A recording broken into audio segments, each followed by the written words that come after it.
Hi students, how are you? Now, today we are into the article of the atomic physics. चलो पढ़ाई की बातें करेंगे. पहले तो थोड़ा हालचाल पूछ लें. So I hope that you all are keeping fit and fine और थोड़ी पढ़ाई भी कर रहे हो, right? तो थोड़ी पढ़ाई भी कर रहे हो, थोड़ी दिवाली की तैयारी भी कर रहे हो. तो Diwali is around the corner and so you might be just thinking कि बस छुट्टियां आने वाली हैं. एक्चुअली में क्या हो रहा है कि we are already on a leave. Okay, so ठीक है, Diwali is there, important festival is there around the corner, पर ऐसा नहीं है कि हम बस हॉलीडे मूड में चले जाएं. So we need to do a lot of stuff before that. Let's see you are going to place something on Diwali, crackers के साथ, नहीं तो कुछ और. सो टू एक्चुअली कॉम्पनसेट कि आप दिवाली पे एक आधे दिन का ब्रेकआउट लोगे.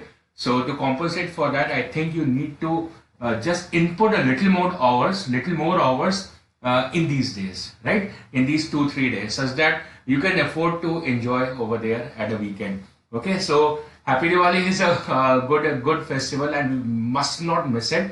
We should actually enjoy it, and you must also enjoy it. But simultaneously, हमारी जो तैयारी है एग्जाम्स की, हमारा जो लर्निंग कर्व है, वो भी इफेक्ट नहीं होना चाहिए. इसलिए मैंने आपको थोड़ा सा इनपुट पहले दे दिया कि मैं ये बात फ्राइडे को बोलता तो ऐसा होता, समय तो बीत गया सर, अब तो दिवाली आ गई. तो इसलिए मैंने आपको पहले वार्न कर दिया है कि अपने थोड़े घंटे पहले थोड़े से कॉम्पनसेट कर लो, थोड़ा 2-3 घंटे 4 घंटे ज्यादा पढ़ लो इन दिनों में, ताकि वीकेंड पे थोड़ा मेंटली रिलैक्स होकर आप अपनी दिवाली को एंजॉय कर पाए. चलो, we need to start up the today's lecture also. और आज का लेक्चर हमारा जो है वो धूप के ऊपर है और सनलाइट के ऊपर है और लाइट एनर्जी के ऊपर है. और ये एक बहुत ही बेहतरीन सा आर्टिकल है which is being covered in both the parts of physics and chemistry. Physics में भी आता है, केमिस्ट्री में भी आता है. केमिस्ट्री में आपने करा है, फिजिक्स में भी आप आज करेंगे, और काफी कुछ सिमिलैरिटी भी है और काफी कुछ हम कुछ और नजरिए से भी देखेंगे. कुछ और नजरिया कौन सा? Of course Einstein photon theory का नजरिया, और जिस वजह से इस थ्योरी को आइंस्टाइन फोटोइलेक्ट्रिक इफेक्ट की थ्योरी भी बोला जाता है, राइट? सो ये एटॉमिक फिजिक्स का बिगिनिंग पार्ट है, और इसके बाद में we are going to move towards the Niels Bohr theory also, right? So ये एक ब्रिज सा आर्टिकल है. इसके अंदर हम आइंस्टाइन फोटोन थ्योरी की इंपॉर्टेंस को समझेंगे. अभी हमने आइंस्टाइन फोटोन थ्योरी को समझा था, but now it's the importance of that particular theory, that how important it was for Einstein to explain the photoelectric effect for which he received the Nobel Prize. So बिना और कुछ time इधर उधर लगाते हुए, let's rock start this particular article. Okay, so the photoelectric effect. It's a photoelectric effect in which we have the experimentally two metal plates on which we make the radiation fall on it. But the question is why? Why do we want the radiation to fall on this particular surface? So let's see and begin with this particular article. Now what happens is we want the electrons to get ejected from the surface. बंधन तोड़ के बाहर निकले. So electrons होते हैं, of course there are negatively charged particles, right? And we have read the concept of the charges. That if suppose there is a deficiency of electron, what happens? Or they develops a positive charge. So if you want the electrons to actually come out of a surface, let's say of a metal, because in the metal we do have the electrons in bulk. So अगर हम ऐसा चाहते हैं कि electrons को बाहर निकालें, तो क्या हम अपनी उम्मीदों पे खरे उतर पाते हैं? तो क्या ये इजी प्रोसेस है या इसके अंदर कोई डिफिकल्टी आती है?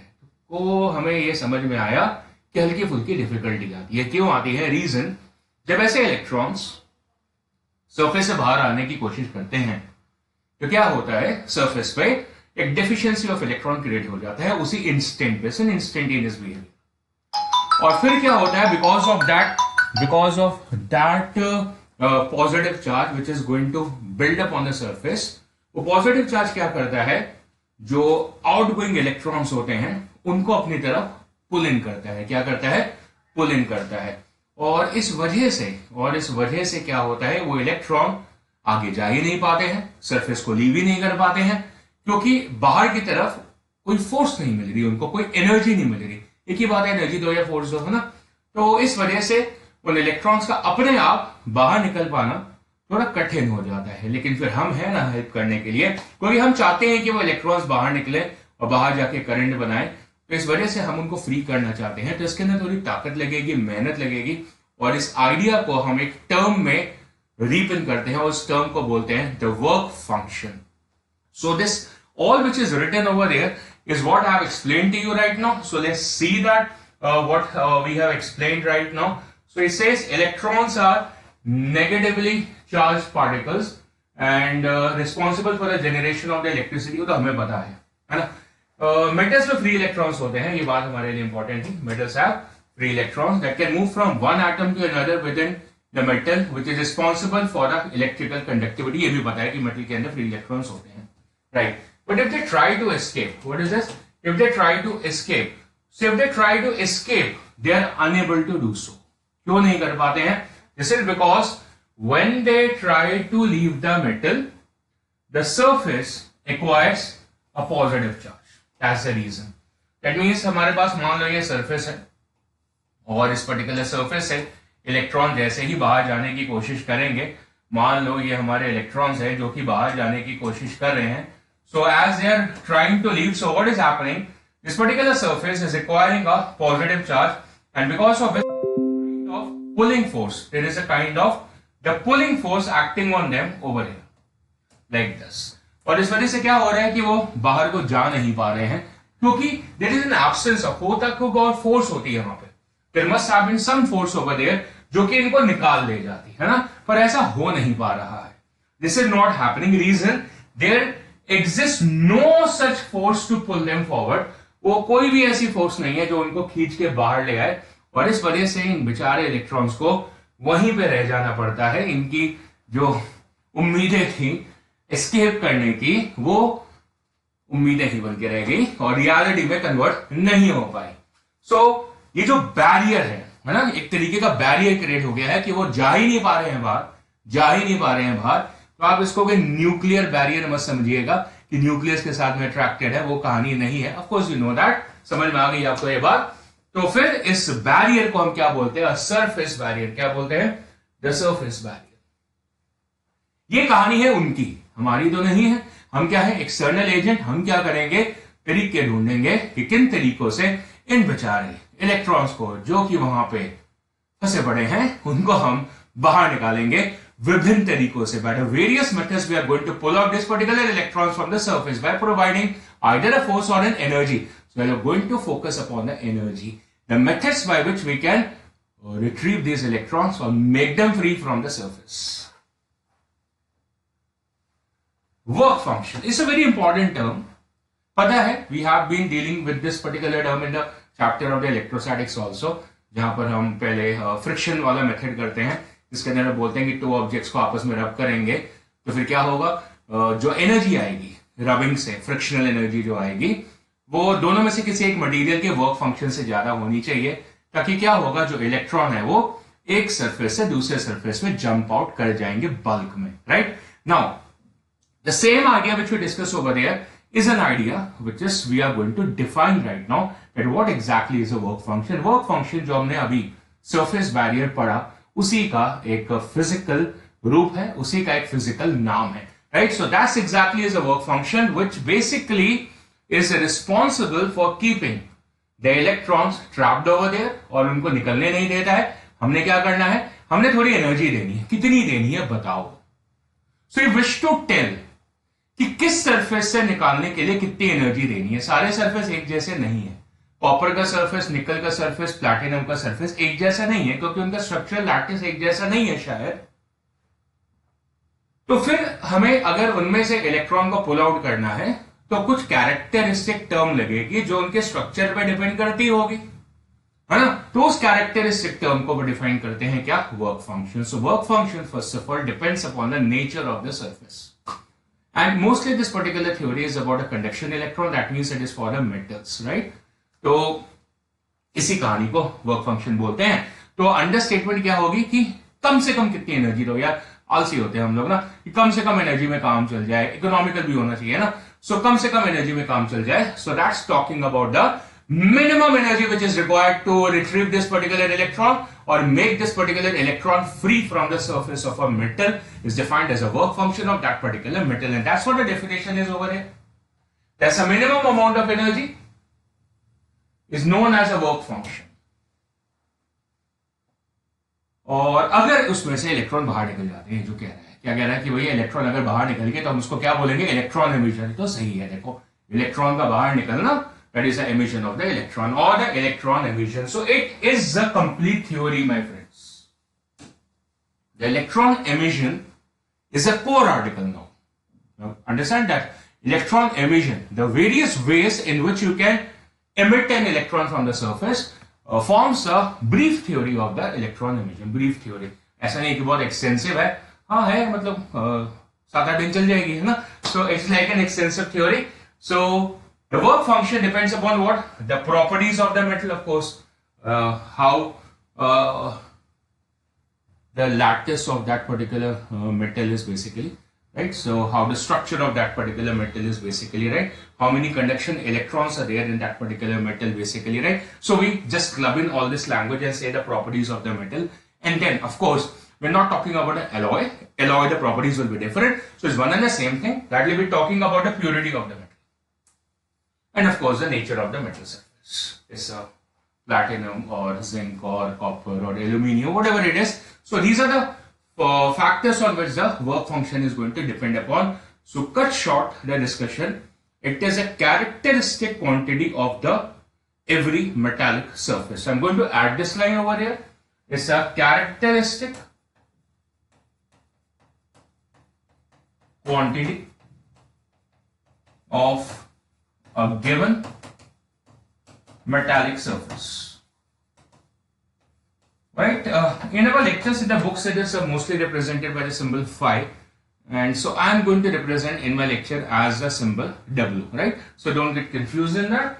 That's a work function, so W, right? So I'm using the W as a symbol in the entire lecture which I will be focusing upon. Okay, so that's a work function for you. It's a minimum amount of energy which should be given to the electron such that it is able to cross the surface barrier, right? So let me write that. It's the minimum energy required for electron emission such that it overcomes the surface barrier. Right, explain to you in detail what is the surface barrier, और उस बंधन को तोड़ने के लिए जितनी electron को हमें एनर्जी देनी है कम से कम, उस मिनिमम फॉर्म ऑफ एनर्जी को हम क्या बोलते हैं, वर्क फंक्शन, जो कि अलग अलग माध्यम से, मीडियम से, चैनल से आ सकती है. कैसे स्टडी इन करते हैं. As I said, there is supposed to be the theory, the electron emission theory, and electron emission theory basically talks about the 4 parts. कितने? 4 तरीके. There are the 4 ways in which you can try to emit an electron depending upon the suitability. जो आपको suit करे.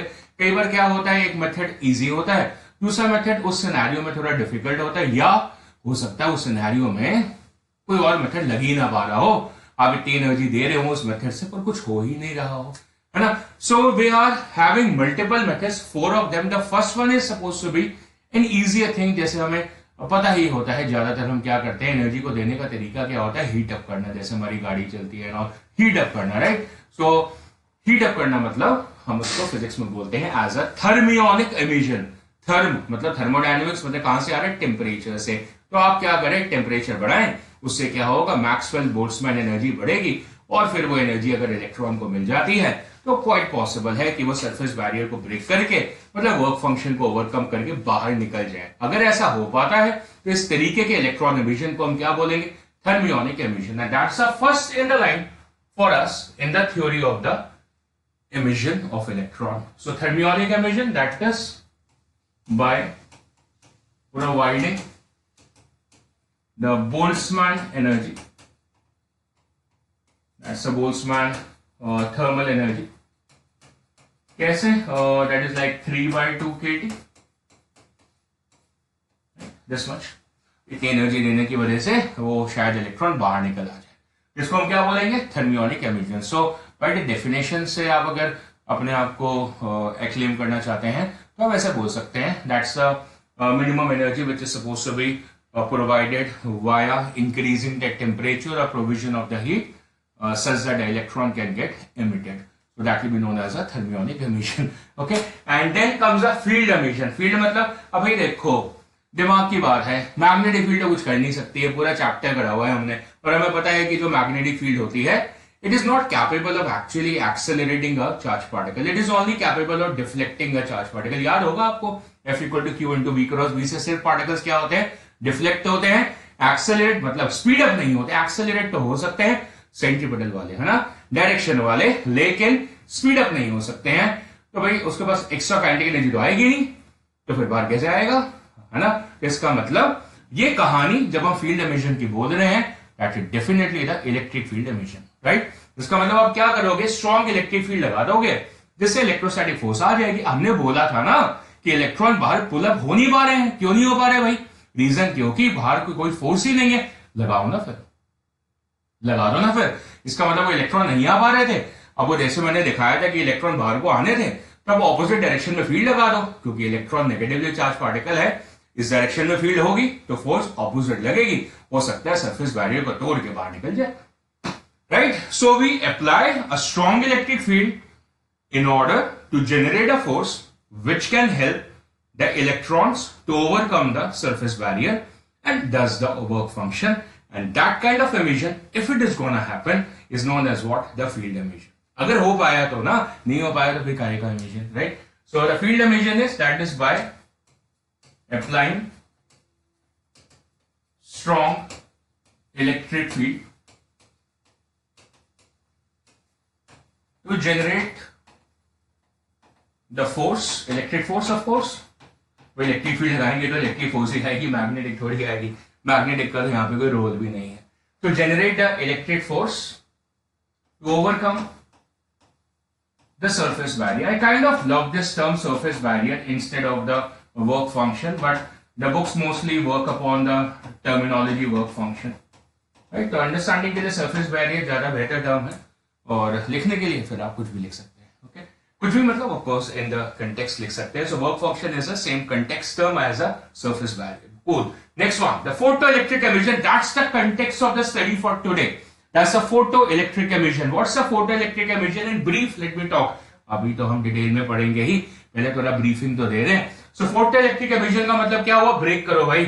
Photo का मतलब होता है light, photo खींची फोटो खींची, क्या खींची, photo means what, light, photon light. अच्छा, फोटो इलेक्ट्रिक का मतलब अपने को पता ही है ना, मतलब लाइट के थ्रू आपने क्या करा, इलेक्ट्रॉन को एमिशन कराया, तो हम क्या बोलते हैं, द फॉलिंग रेडिएशन। हम क्या करते हैं, फॉलिंग रेडिएशन करते हैं। ये मेथड अपने को बहुत पसंद क्यों आता है, बाकी मेथड भी बढ़िया है, कोई ऐसी बुराई नहीं है, बाकी मेथड भी बहुत बढ़िया है।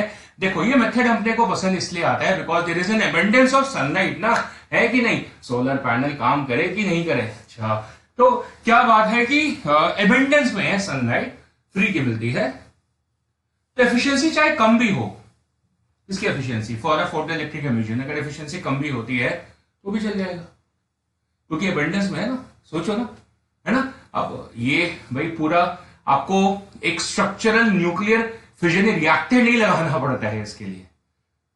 एनर्जी को जनरेट करने के बारे में बहुत सारे तरीके हो सकते हैं। Solar energy is free, pollution free, free के साथ में पॉल्यूशन फ्री भी, so that's a bonus. So that's the reason for study. कई बातें इतनी सिंपलिस्टिक होती है ना कि हमें मतलब उन बातों को इतनी सिंपली समझना भी चाहिए कि why we are, the world is rushing towards this idea, and that is because it is free, because it is free and moreover is environmental friendly and moreover it is supposed to be pollution free, right? Of course एक ही बात होगी, environmental friendly and pollution free. So the photoelectric effect, मैंने main एक बात बताई इसके बीच में, discussion के बीच में, कि जो फोटोइलेक्ट्रिक इफेक्ट होता है, जो फिनोमिना होता है, ये बहुत लो ऑन एफिशिएंसी होता है, बहुत लो। कई बार 1% पहुंचना बहुत कठिन है एफिशिएंसी में, समझ आ रही है आपको, 1%, sometimes it can be 0.1%, still we go for it, 0.1%, still we go for it. So got a point? It's of a very low efficient phenomenon. very, very low efficient phenomena. But still we go for it. I have told you the reason why. Because it's an abundance, the light is an abundance. So if we make a radiation of justified or a suitable frequency fall on a metallic surface and the electrons are able to emit, this form of phenomena for the electron emission is known as photoelectric emission, right? So that is by falling radiation of suitable frequency. How does it exactly takes place? What happens is going to be the study for today. So I'm going to take a break with the definition right now. I'm going to actually come back to this in a 3-4 minutes time. So secondary emission. Let's focus on the secondary emission, the fourth and the final kind of the emission. Secondary emission is kind of a tough emission. It's a very tough emission, and you will be studying this idea in the X-rays. That is secondary emission, right? So it's kind of a tough emission in which what do? We knock out the electrons. It's a difficult task. The reason, because to locate the electrons specifically inside the lattice is very difficult. We saw that in the Max Born theory, that how difficult it is to basically localize, because the certainty of the position of electron is a very big issue, and since it cannot be localized in a place, so hence it's a difficult task. But then we do it, and we will see that to be done in a Bremsstrahlung apparatus in the case of the X-rays. Bremsstrahlung is also known as breaking the radiation. We'll do it in the article of the X-rays over there, right? So secondary emission means knocking out the electron from its shells, maybe the inner shell also, where there are only 2 electrons. Like you can imagine the thinking to knock out the electrons from there, and by bombarding the lattice with the suitably energized particles, right? So that's known as the secondary emission. That is by knocking out electrons by bombarding the lattice with suitable energized particles. Clear up? Right. Okay, good. So we have in short briefed us for the different kinds of the electron emission. बड़ी मजेदार सी theory है, मतलब it feels good while reading it, है ना? पढ़ाते हुए भी अच्छा लगता है और आपको सुनते हुए भी अच्छा लगता है, और ऐसी बातें हैं जो कि रिटेन हो जाती है, मतलब इसके अंदर कुछ रट्टा ही नहीं लगता। थर्मियोनिक नाम से पता चल जाता है टेम्परेचर, है ना? और फिर दूसरा जो नाम है फील्ड एमिशन, पता चल जाता है। थोड़ी बहुत नॉलेज चाहिए कि मैग्नेटिक फील्ड ये कार्यक्रम नहीं करेगी, the whole onus is lying on the electric field to accelerate the charge particle, good, and hence increase speed and kinetic energy such that it can escape the surface barrier, cool one. Photoelectric emission तो तन मन में बसा हुआ है ना, कि light भेजे सुटेबल फ्रीक्वेंसी की, इलेक्ट्रॉन्स एमिट होंगे, पता नहीं क्या क्या कहानी है ना, पढ़ेंगे आज। And the secondary emission is a new for you, and that's a difficult task, but in the physics nothing is difficult. With the proper experimental inputs, this actually nothing which cannot be achieved in physics. It can be sooner or later, अगर हमारे सोच में आ गई है ना physics में, sooner or later we are going to achieve it, of course within the laws. अब बोलोगे नहीं 110% efficiency बना देंगे, ऐसा नहीं perpetual engine बना देंगे, नहीं भाई, but if there is something which can be worked upon in physics, we have the brilliant minds which can actually make it work upon. आगे बढ़ते हैं। उसका एक उदाहरण ही फोटोइलेक्ट्रिक इफेक्ट है, जो कि बेसिकली फेल हो गया था क्योंकि वो इलेक्ट्रोमैग्नेटिक वेव थ्योरी के साथ में मिल नहीं कर पा रहा था। क्या हो रहा था, उसके साथ में कॉन्फ्लिक्ट्स आ रहे थे ईएम वेव थ्योरी के साथ में, और EM wave theory is a god theory ना, it's like a god theory for the physics. Okay, the classical mechanics by the Isaac Newton and EM wave theory by our James Clerk Maxwell is supposed a gold mine in physics, right? और कोई आके उसको challenge कर देता है तो definitely there are going to be issues, and someone is not supporting you, you have an idea but someone is not supporting you, you are challenging a theory but someone is not supporting you, तो क्या होगा, आप गए काम से। That's exactly happened with this particular theory, that no theories could support the observations of the photoelectric effect, and it ran into the conflict with the EM wave theory. But then हम कहते हैं ना, हर dark night के बाद में एक सुंदर सवेरा होता है। There is a light at the end of the every tunnel, and that tunnel ended at the Einstein photon theory. And when the Einstein photon theory came into light, came into light, बिल्कुल fit कर गया. And so what happened? So now this photoelectric phenomena, which was dying in pages, came alive. And so much came alive that our respected Einstein was provided the Nobel Prize for the same. Right? So what did he do? He actually defined this theory well. Einstein actually explained the characters of the photon well and explained certain terms well, like the number of the photons emitted per second or incident per second, which we have done in the photon theory in detail, and then about the photon flux and the photon density, and a particular fact which I mentioned in the photon theory, which should stay in your terabytes. And what was that? That the intensity of the radiation, the falling radiation, this theory is all about the falling radiation. The intensity of the falling radiation only depends upon the quantity of the photons by the quantization of the energy. And keeping that fact, this was the only basic thing which actually made the photoelectric phenomena acceptable to the world. How come? Let's study in detail. So this whole idea again started with Hertz, the same Hertz who basically conducted the various experiments I discussed beforehand also in the EM waves, right? So Hertz again conducted experiments. He actually did many experiments. And so this was another of his experimental observations. So discovered in 1887 by the Heinrich Hertz, our same old guy who is a very well acclaimed name in the experimental genre, right? And the phenomena of the emission of electron, the definition part you know basically. So let me read out for you. That's a phenomena of the emission of the electrons by the certain substance. So we are going to deal with the metals, my dear friends, when it is exposed to radiations. Not just any radiation, of the suitable frequency and wavelength such that it is able to overcome the surface barrier or the work function. It's called a photoelectric effect, and emitted electrons are given a special name, a new name, and that's known as the photoelectrons, right? That's the photoelectrons is the name given to them. So it is just kind of like a created term to make us understand a point. That point I'm going to explain you in the today's lecture. Why they are exactly known as photoelectrons.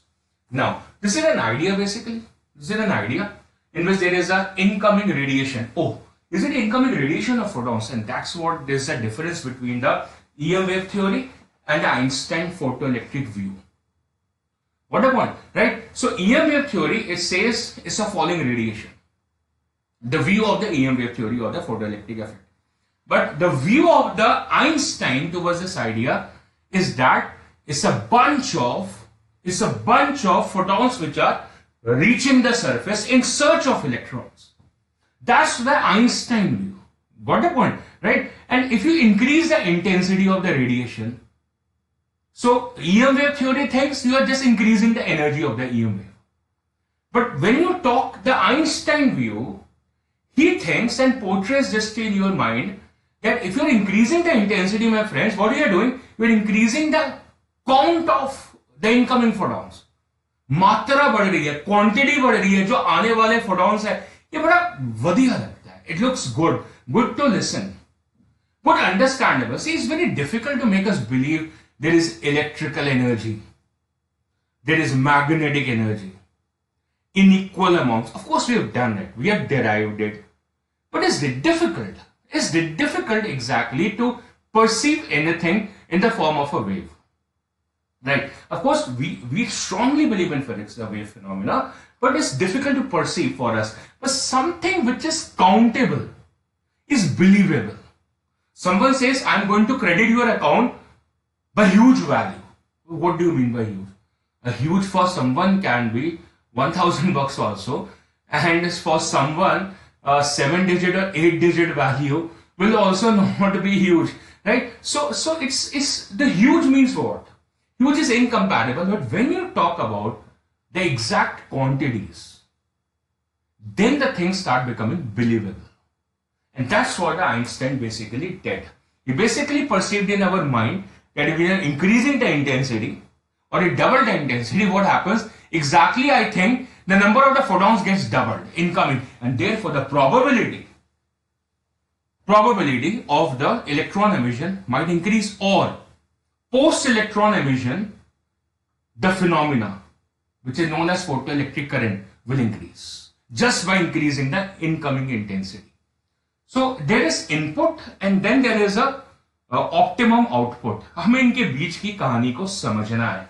समझते हैं भाई कि हो क्या रहा है इस पूरे आइडिया में. This whole idea can be explained like this or like this. It's an analogous. Of course, physics lives on analogous behavior. So this idea is like a wave idea. In this we have a high amplitude wave. So definitely intensity is proportional to amplitude square, we know that.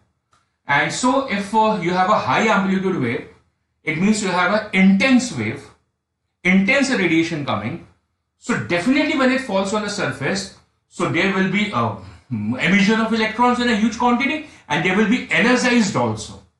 Because incoming energy is more. भाई आप ज्यादा खाना खाओगे तो ज्यादा energise होगे. लगता नहीं है कि ऐसे तो नहीं है कि ज्यादा खाना खा के पड़ गए and we are not able to do anything. But on the contrary, if you are given a huge amount of energy, it makes a sense that the output will be large. Correct? Output will be large. And that's what exactly is कि जो electrons बाहर निकलेंगे, ये जो bouncing balls हैं, जो electrons बाहर निकल रहे हैं, they will be energized. Correct? Because the intensity was higher, because the amplitude of the wave was higher. And on the contrary, अगर आप ऐसा नहीं कर पाते हैं और एक डम्बो वेव भेज देते हैं, जिसका एम्पलीट्यूड बहुत कम है, तो उसकी इंटेंसिटी घट होगी, तो सरफेस पे गिरेगी, तो क्या होगा भाई? जो इलेक्ट्रॉन अगर उम्मीद से एमिट हो भी गए, तो भाई निकलने के साथ में उनकी एनर्जी घट होगी, है ना?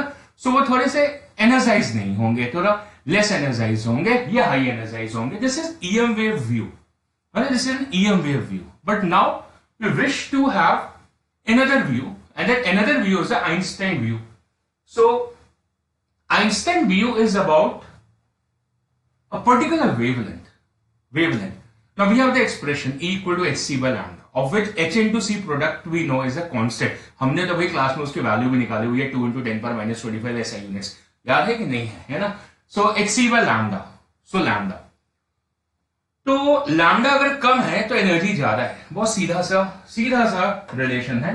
E as equal to hc by lambda. जितनी वेवलेंथ कम होगी उतनी एनर्जी ज्यादा होगी. अब हमारे पास क्या है भाई? देखो स्पेक्ट्रम होता है और स्पेक्ट्रम में हमारे पास एक विजिबल पार्ट होता है जिसमें ये V है और ये R है, मतलब विब्योर में. और फिर भाई इधर इंफ्रारेड होते हैं और इधर अल्ट्रावायलेट होता है और बाकी स्पेक्ट्रम भी है, उसको हम नहीं पढ़ रहे अभी. ठीक है. अब क्या है, इस डायरेक्शन में जो वेवलेंथ होती है वो इंक्रीज करती है. करेक्ट है. इसका मतलब रेड की जो वेवलेंथ है वो डेफिनेटली वॉयलेट से ज्यादा है ना? मतलब reddish end of the spectrum is having a higher wavelength in comparison to the bluish part of the wavelength of the spectrum. Correct. तो इंफ्रारेड की तो और ज्यादा होगी भाई, पर अपने को ज्यादा नहीं चाहिए. क्योंकि अगर आपने ज्यादा वेवलेंथ दी तो फिर एनर्जी कम होगी ना इनकमिंग फोटोन की. आइंस्टाइन का व्यू है ना, तो आइंस्टाइन का व्यू तो फोटोन का ही है कि नहीं? तो इसका मतलब आप क्या चाहेंगे कि कम वेवलेंथ वाली आपको स्पेसिफिक वेवलेंथ हो, सिंगल वेवलेंथ, है ना? मोनोक्रोमेटिक हो, सिंगल वेवलेंथ हो, तो कौन सी चुनोगे भाई? तो आइंस्टाइन ने बोला यार समझ लो बात को. उन्होंने क्या बोला कि देखो, एक लिया मैंने रेड फोटोन और एक लिया मैंने यूवी फोटोन. आइडिया क्या है कि हमारे पास एक पोटेंशियल वेल है. ये क्या है? पोटेंशियल वेल है ना? पोटेंशियल वेल मतलब जो कि स्टेबिलिटी बताते थे, इलेक्ट्रॉन बेचारे यहां पे बैठ के स्टेबल है. अब जब तक उसको आप एक्साइट नहीं करोगे, एनर्जी नहीं दोगे उसको, तो उछाले थोड़ी मारेगा पोटेंशियल वेल से, वहीं बैठा रहेगा. तो आपने क्या करी, उसको एनर्जी दी. कैसे? रेड फोटोन से. पर रेड फोटोन की प्रॉब्लम है, उसकी वेवलेंथ ज्यादा है, तो कंपैरेटिवली एनर्जी कम आएगी उसकी, है ना? तो एनर्जी कम आएगी तो उसने इसको एक्साइट तो करा, लेकिन वो उतना उछाले नहीं ले पाया कि बाहर आ जाए.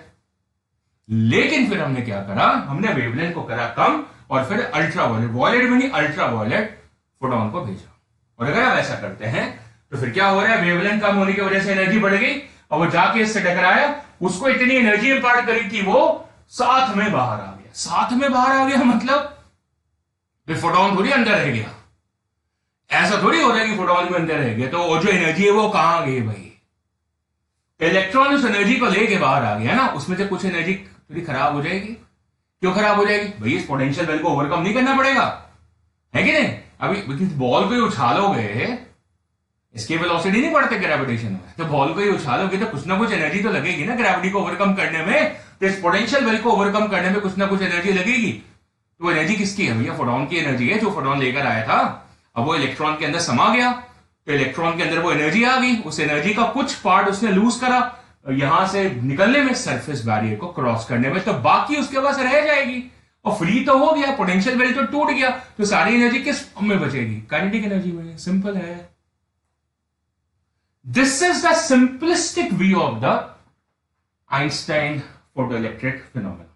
हम बार बार आइंस्टाइन फोटोइलेक्ट्रिक फिनोमेना क्यों बोल रहे हैं, सिर्फ फोटोइलेक्ट्रिक फिनोमेना क्यों नहीं बोल रहे हैं? रीजन क्योंकि दो व्यूज हैं।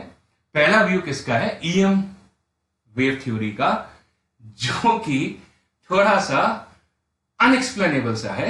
एक्सप्लेनेबल है पर एक्चुअली कंफर्टेबल नहीं है, हम उससे संतुष्टि नहीं पा पाते हैं। लेकिन ये आइडिया जो है, ये आइडिया बहुत डिस्क्रीट है। देखो कितनी मजेदार बात समझ में आती है ना।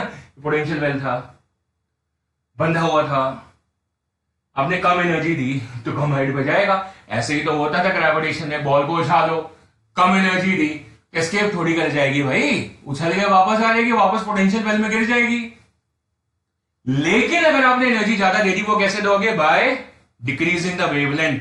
So we select a photon whose wavelength is low. That means in this context it is an ultraviolet photon, so the energy of that photon is higher, so it gets imbibed with the electron, and the electron gains that energy, gets super excited and leaves the surface barrier, that is overcomes the work function and gets ejected. And since the potential barrier is lost, so no chance there can be any potential energy. So all the energy which is left over with 10 joules थी, वे joules में होती नहीं है, EV में होती है। 10 EV थी, 4 EV गई किसमें? सरफेस बैरियर ओवरकम करने में। कितनी रहेगी? 6 ईवी। किस फॉर्म में होगी? काइनेटिक एनर्जी फॉर्म में होगी। लो जी, खत्म होगी फोटोइलेक्ट्रिक इमेजन की एक्सप्लेनेशन। पर हमें थोड़ी बातें और करनी है। एक्सप्लेनेशन इतना ही सिंपल है, a simple analogy, simple analogy. चलो जी, तो मैंने कहानी समझा रही है आपको पोटेंशियल वेल की, है ना? पोटेंशियल वेल की सारी कहानी समझा रही है। अब जो पोटेंशियल वेल है वो तो रहेगा, वो तो उतना ही रहेगा। इस बेचारे इलेक्ट्रॉन को हमने दी एनर्जी कितनी? इस लाल वाले की वजह से नहीं चलेगा, रेड वाला नहीं चलेगा। एनर्जी तो मिलेगी भाई, एनर्जी तो मिलेगी, पर ये कम उछल पाया, इतना ही उछल पाया, वापस गिर गया वहां पे बेचारा, नहीं अपनी उम्मीदों को पूरा कर पाया। फिर हमने क्या करा? Medium energy green quantum photon दिया। मतलब क्वांटम मतलब जो अलाउड दे सकते हो वही देंगे।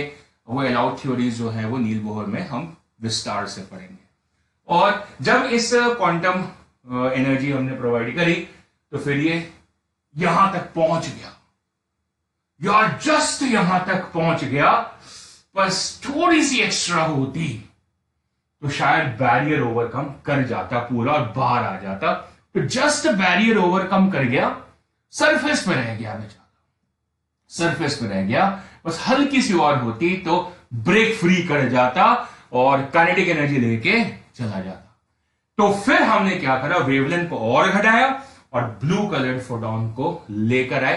क्वांटाइज होना चाहिए, अलाउड एनर्जी का होना चाहिए। और जब वो आया तो फिर क्या हुआ? तो फिर उस इलेक्ट्रॉन को सफिशिएंट एनर्जी मिली ताकि वो वर्क फंक्शन को भी ब्रेक कर पाया, पोटेंशियल वेल से बाहर भी निकल पाया और साथ में एक्सेस ऑफ एनर्जी लेके ट्रैवल भी करने लगा as a form of kinetic energy. So in this condition the kinetic energy is suppose to be equal to 0, बिल्कुल 0 है, राइट? बिल्कुल 0 है। और इस वाले केस में काइनेटिक एनर्जी इज देयर। और ये सारी एनर्जी कहां से रही है? इनकमिंग फोटोन से आ रही है। इनकमिंग फोटोन की एनर्जी क्या होती है? HF। This is HF red, this is HF for the green and this is HF for the blue. So HF for the red wasn't suitable. Repeating again, this wasn't suitable. अब ऐसे 50 ले आओ, ऐसे 100 ले आओ, ऐसे 1000 ले आओ, ऐसे 1 लाख ले आओ, कोई फर्क नहीं पड़ता भाई एक ने एक से टकराना है, दोबारा से एक ने एक से टकराना है, लाल को लाल से ही बनाएंगे भाई हम। सो इसने इसी से ही टकराना है। There is a one on one, तीसरी बार one on one perfectly inelastic collision of a photon with an electron. क्या बोला मैंने, दोबारा सुनो।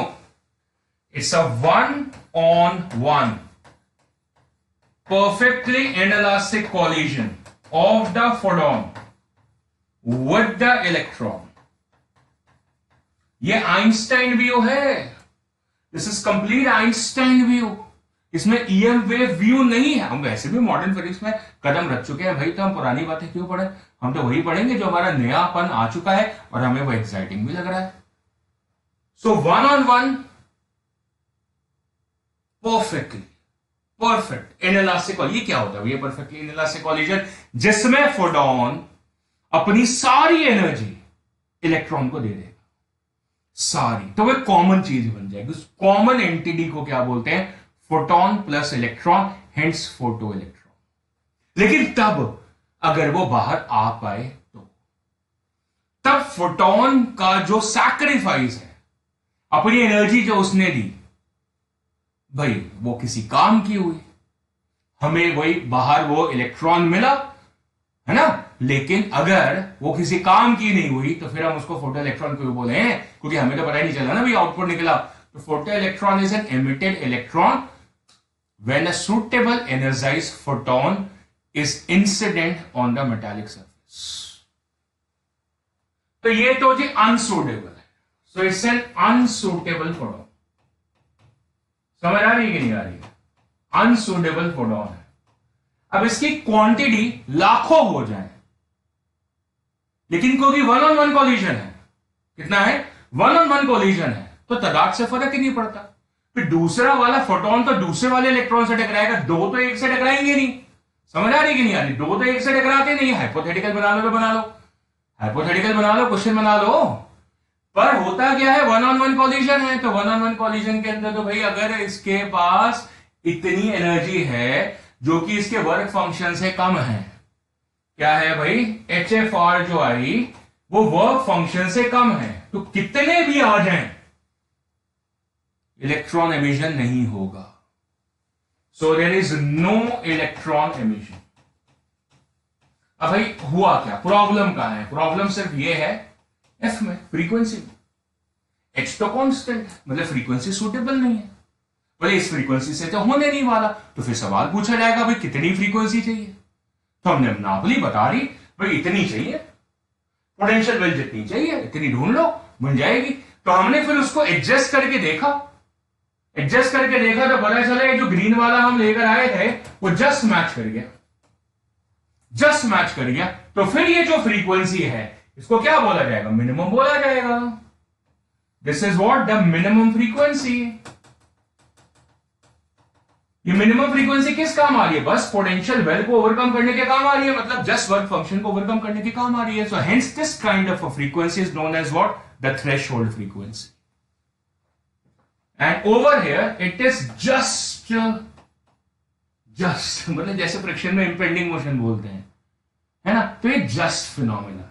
सो just electron is able to overcome the work function or the surface barrier is that term which I love.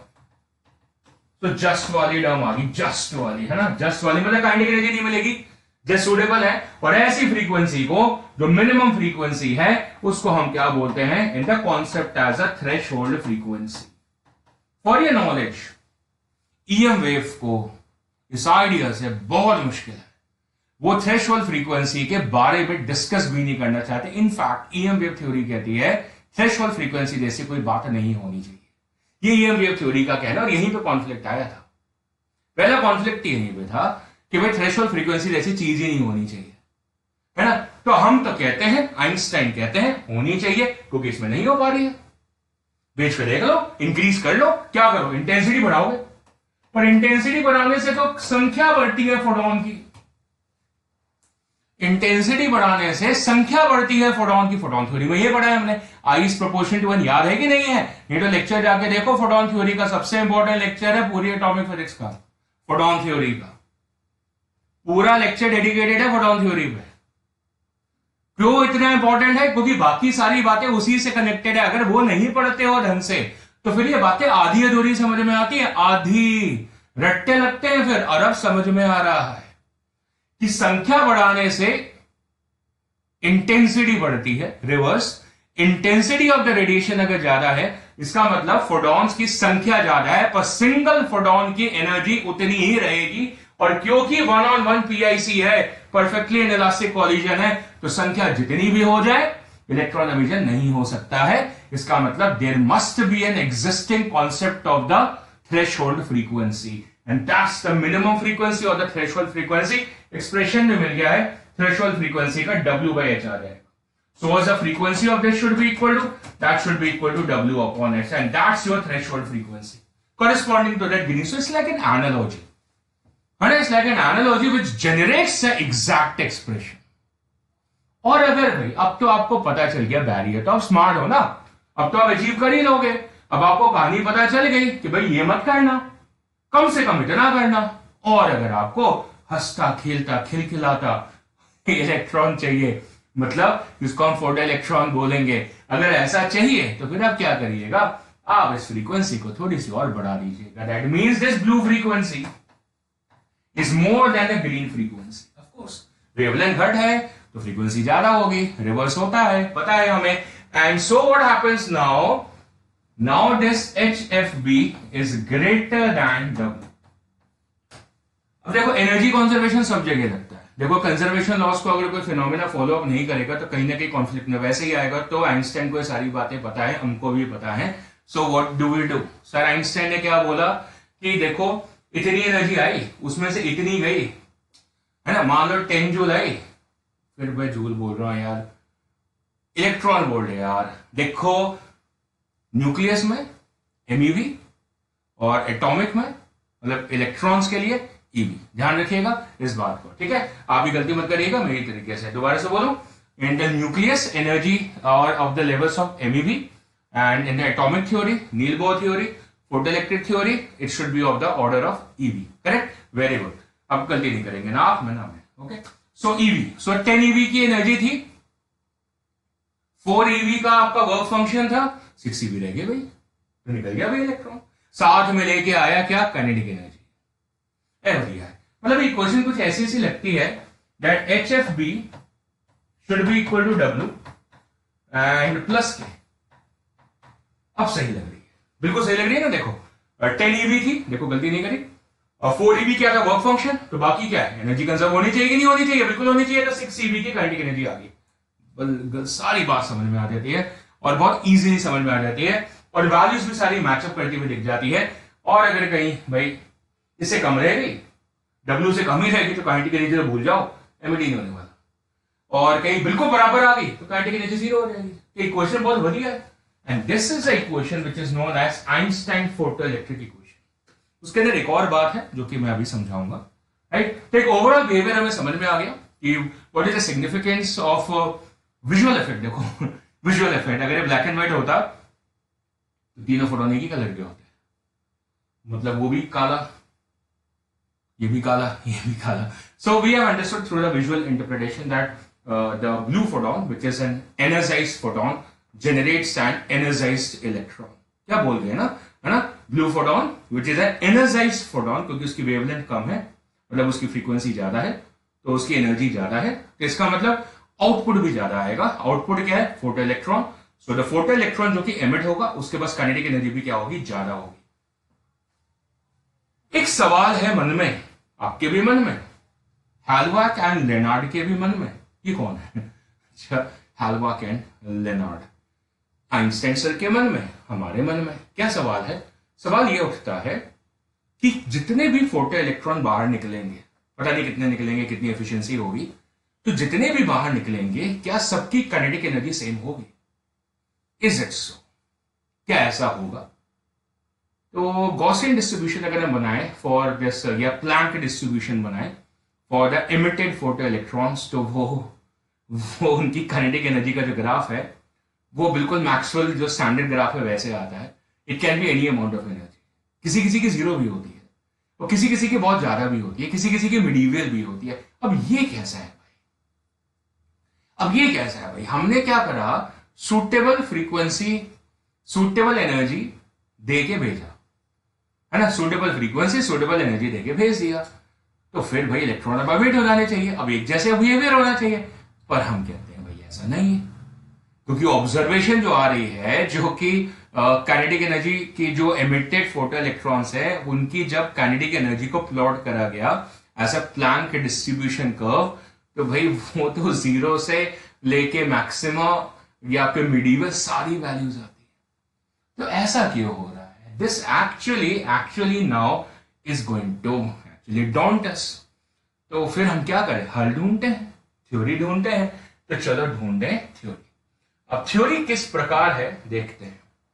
Idea क्या है कि हमारे पास में ये मेटल है ना, ध्यान से समझिएगा, बहुत आसान सी बात है, कोई ऐसा नहीं है कि बहुत रॉकेट साइंस पढ़ाने वाले हैं, बहुत आसान सी बात है. अब हो क्या रहा है कि इसके अंदर इस पूरे स्ट्रक्चर में ये तो सरफेस है ना, दिस इज द सरफेस, इसको सरफेस ले लेना, this is the surface layer, ठीक है. यहां पर एक इलेक्ट्रॉन है अपना, electron number 1, this is electron number 1, correct. और कहीं पर और इलेक्ट्रॉन होगा, इसको ले लेते हैं इलेक्ट्रॉन नंबर 2, करेक्ट. और एक और इलेक्ट्रॉन, बहुत सारे हैं, मैं यहां पे रेफरेंस में 3 ले लेता हूं, ठीक है. अब क्या है कि आए फोटॉन्स, आपने ऊपर से फोटॉन भेजे, बहुत सारे भेजे, तो आपने बहुत सारे भेजे का मतलब क्या हुआ कि आपने इंटेंसिटी भेजी, N I is proportional to N, ठीक है ना. पर एक जो फोटॉन है उसकी जो एनर्जी है that is simply equal to H into F. तो एन बढ़ाने से ये एनर्जी नहीं बढ़ेगी, तो सारे फोटॉन की एनर्जी सेम है, ठीक है. अब ये फोटॉन आ रहे हैं तो ले आओ भाई, देर किस बात की है. तो ये फोटॉन आया और इसको ये मिल गया, हो सकता है मिले ही ना किसी को. सबसे पहली बात ये समझिएगा, क्योंकि इलेक्ट्रॉन की जो पॉपुलेशन है और उनकी जो लोकेलिबिलिटी है, मतलब वो कहां मिलेंगे, उनकी जो पोजीशन लोकेशन है कहां है, ये भी बहुत बड़ा टास्क है. और उनकी पॉपुलेशन भी एक पूरे स्ट्रक्चर में ऐसा तो है नहीं ना कि सब जगह इलेक्ट्रॉन है. तो फोटॉन की एक बीम आपने पूरी बीम, एक पूरे सरफेस पे मान के सोच रहे हो, एक टॉर्च की बीम है, पूरे सरफेस पे आपने बीम फेंक दी फॉर द फोटॉन्स. हर जगह फोटॉन है, पर हर जगह इलेक्ट्रॉन है ऐसा तो नहीं है, ऐसा तो नहीं है ना. ऐसा तो हमने कभी नहीं पढ़ा ना कि भाई वो सारे सरफेस पे सब जगह होते हैं, ऐसा तो नहीं पढ़ा हमने. तो इसका मतलब ये तो स्ट्रक्चर भी डिपेंड करेगा, तभी तो हम बोल रहे थे कि work function nature of conductor पे भी डिपेंड करेगा. इसका मतलब ये बात समझ में आ रही है कि जो फोटॉन पॉपुलेशन है वो तो काफी अच्छी आपने करके भेजी, ठीक है, लेकिन जो इलेक्ट्रॉन पॉपुलेशन है वो तो मैच नहीं कर रही उसके साथ में. अब पता नहीं किसी में ज्यादा हो रही है, किसी में कम हो रही है, बात समझ में आ रही है. इसका मतलब एफिशिएंसी कम हो जाएगी, क्योंकि सारे के सारे कोलाइड ही नहीं कर पाएंगे, मिल ही नहीं पाएगा उसको इलेक्ट्रॉन, मिल ही नहीं पाएगा.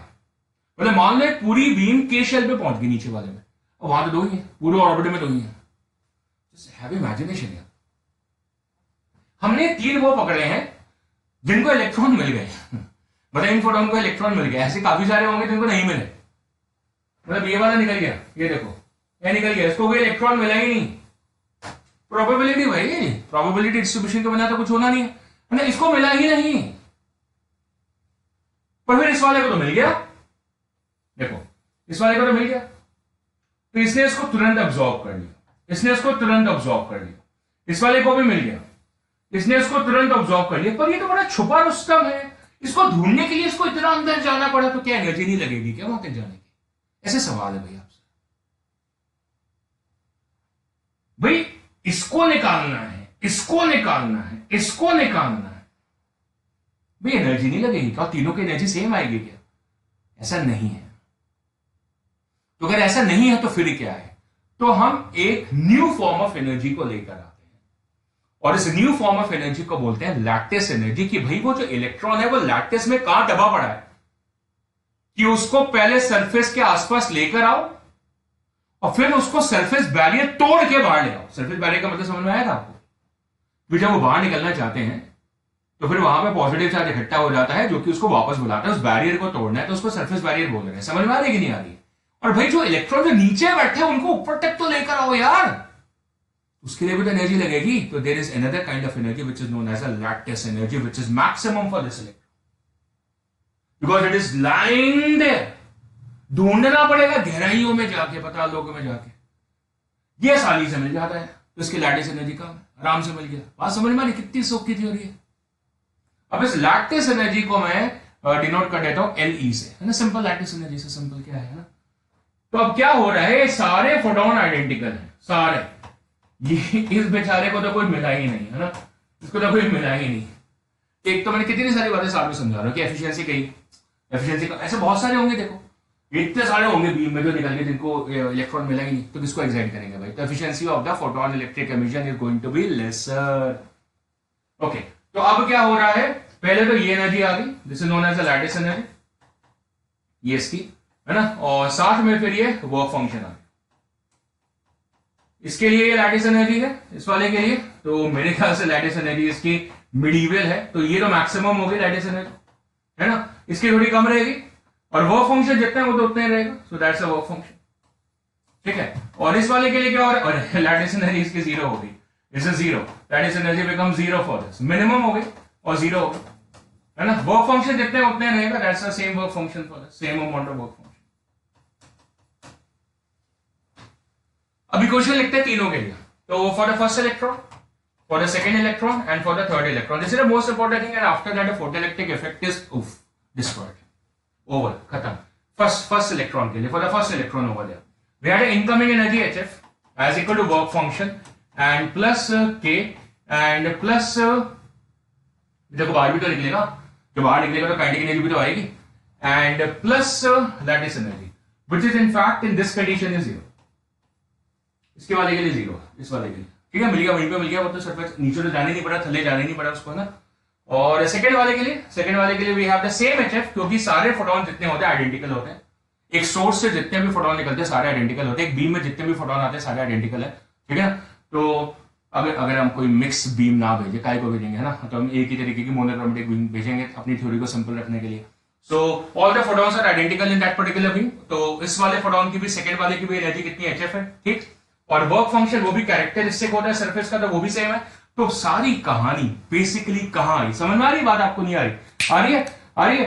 That is lattice energy and के, लैटिस एनर्जी एंड के, ये टोटल मिला के कांस्टेंट है भाई, क्योंकि ना ये बदलना ना ये बदलना। एचएफ बीम से आ रही है, वर्क फंक्शन मेटल का कैरेक्टर है, तो भाई आपस में लेन देन कर लो, किस में, काइनेटिक एनर्जी और लैटिस एनर्जी में, बस खत्म भाई। दैट इज प्लस के and this is lattice energy, क्या बात है। अब लैटिस एनर्जी आपने कर दी मिनिमम, मिनिमम मतलब 0 होगी, तो भाई काइनेटिक एनर्जी मैक्सिमाइज हो जाएगी।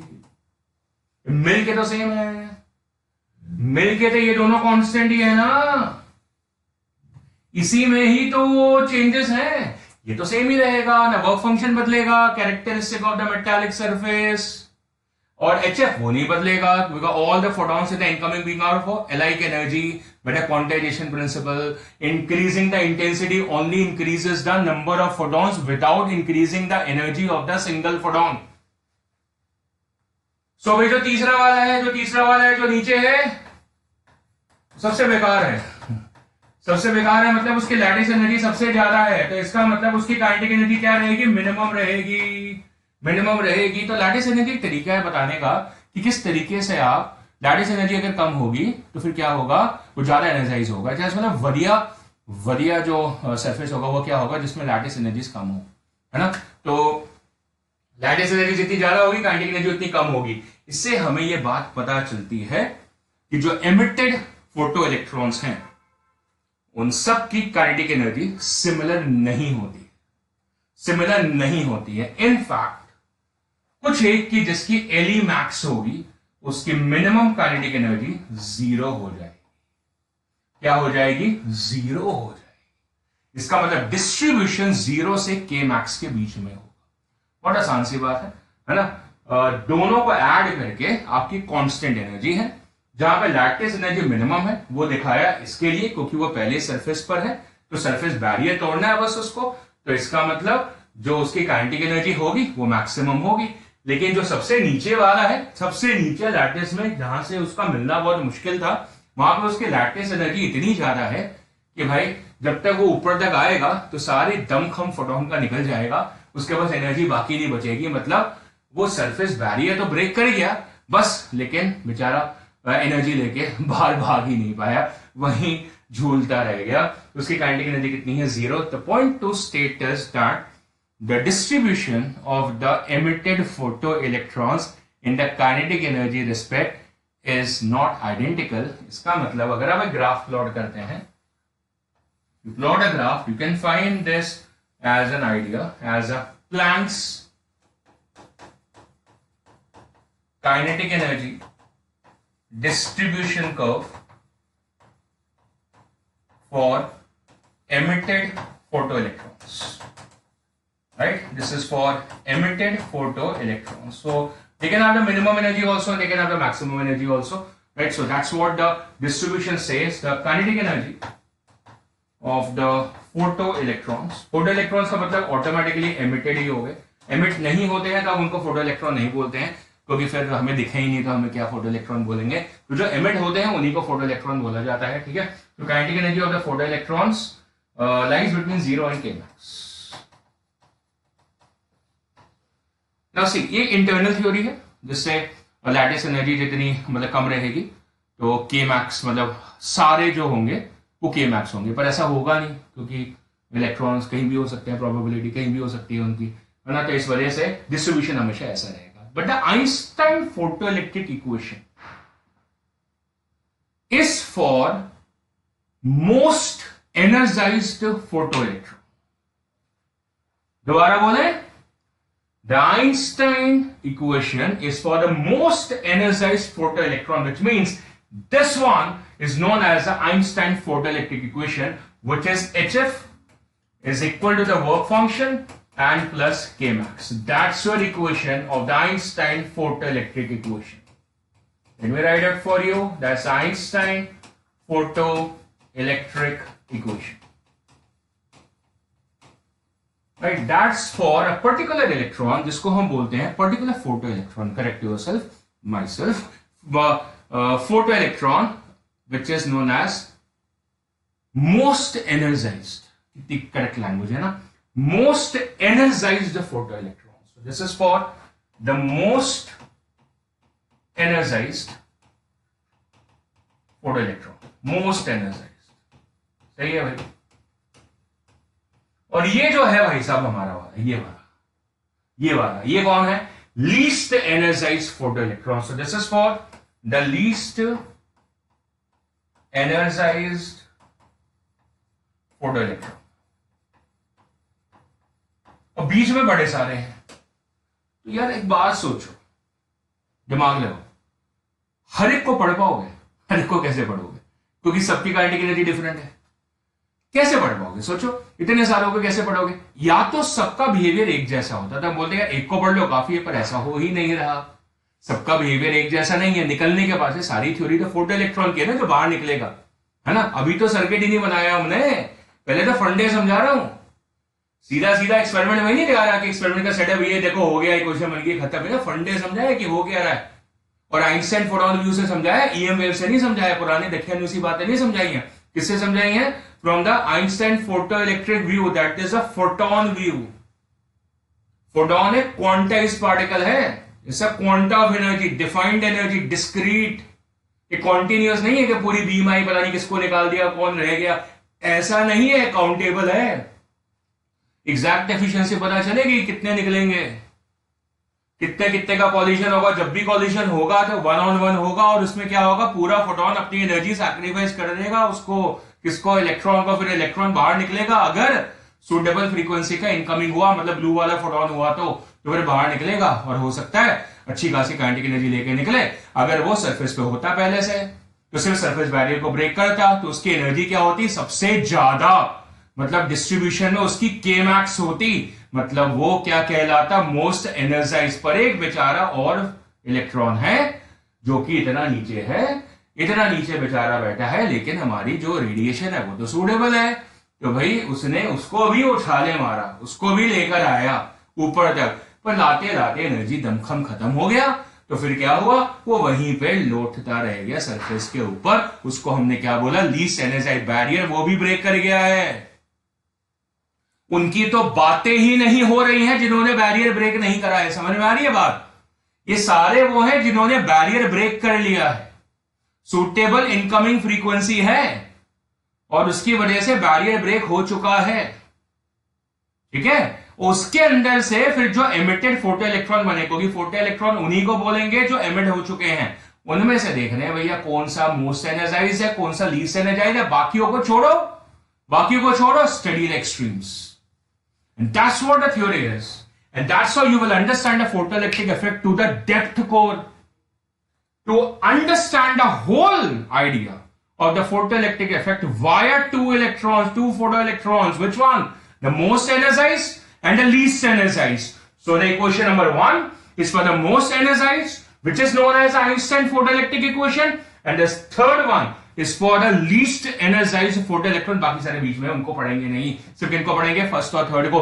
2 सर्किट बनाएंगे, 2 सर्किट, एक नहीं 2 सर्किट बनाएंगे और दोनों सर्किट से हम समझेंगे कि एक सर्किट किसके लिए बनेगा, लीस्ट वाले के लिए, एक सर्किट किसके लिए बनेगा, मोस्ट वाले के लिए।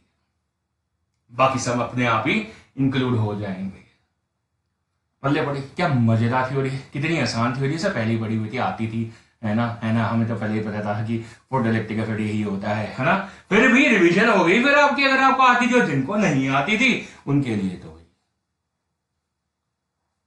तो ये है प्रस्तुत हुई आपके सामने आज के लेक्चर में, क्या हुई, प्रस्तुत हुई आपके लेक्चर में फोटोइलेक्ट्रिक थ्योरी।